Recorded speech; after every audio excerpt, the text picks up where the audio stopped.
So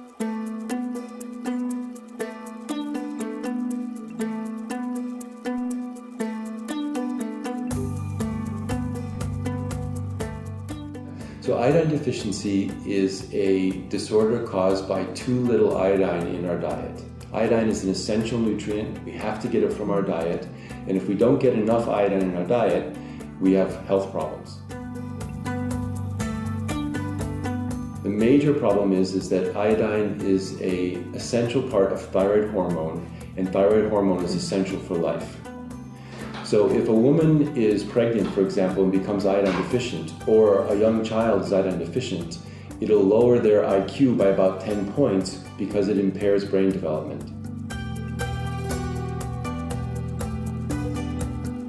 We've had a lot of success with increasing iodine intakes around the world via iodine salt programs, but there remain large countries with large populations still affected by iodine deficiencies, and those include in Africa would be Sudan, Ethiopia, Angola, Mozambique, Morocco. In Asia, parts of India and Pakistan, Vietnam, and in the Americas, Haiti still has severe iodine deficiency. So the Iodine Global Network is essentially a global partnership of people in academic centers who are working on iodine, the large international agencies like UNICEF and WHO who work on nutrition issues around the world, plus the large aid agencies from the United States and other countries, and also the salt industry because they're the important producers of iodine salt. So essentially it's a global partnership, all working together to try to control iodine deficiency around the world. And we have regional coordinators throughout the world, and we also have national coordinators, so country people working in country in about 100 countries around the world. So that's our structure. Yeah, well, we right now in 2016, we estimate that about 70% of the global population is covered by iodine salt programs that needs it. So we still have a ways to go, but that means we're covering about 5 billion people with adequate iodine. Yeah, so what we really are trying to achieve is that by 2020, we have optimal iodine status in every country in the world.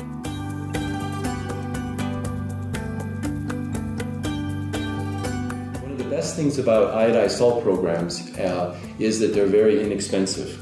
So that we estimate if a donation of $100 would, for example, cover 10,000 children with iodine salt, or for a child would ensure healthy development through iodine for 2 years.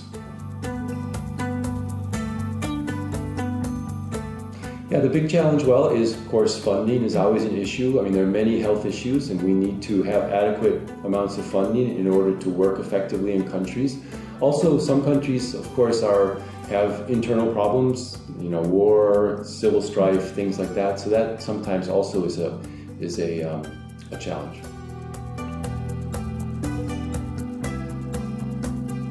Yeah, so what we'll do is we'll strengthen programs and really try to break through in some of the big countries that up till now have not been able to successfully control iodine deficiency. So we will try to go in and effectively and introduce iodine salt programs and control iodine deficiency so that essentially children can develop and reach their full potential.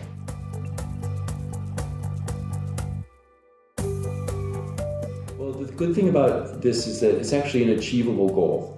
I mean, we think that by 2020, with enough support, we will achieve the global elimination of iodine deficiency.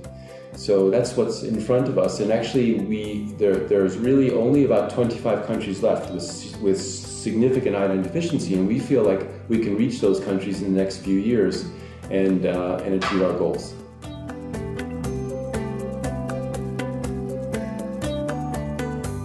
Yeah, I think this kind of awareness raising and giving are critical now to many organizations like us working in the global health field. We believe in this kind of giving. It allows individuals to participate. About 50% of our funding now comes from individual contributions who have decided that they want to join with us in controlling iodine deficiency around the world.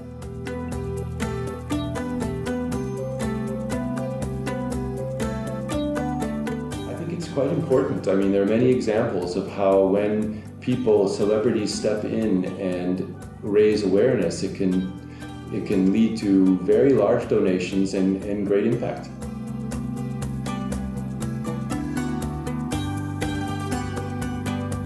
Well, we're hoping that someone with Xenia's profile will be able to bring awareness of us to people who didn't know who we were before, and once they realize the important global mission we have, will lead to more support for us. So we of course very much welcome Xenia's support of our organization.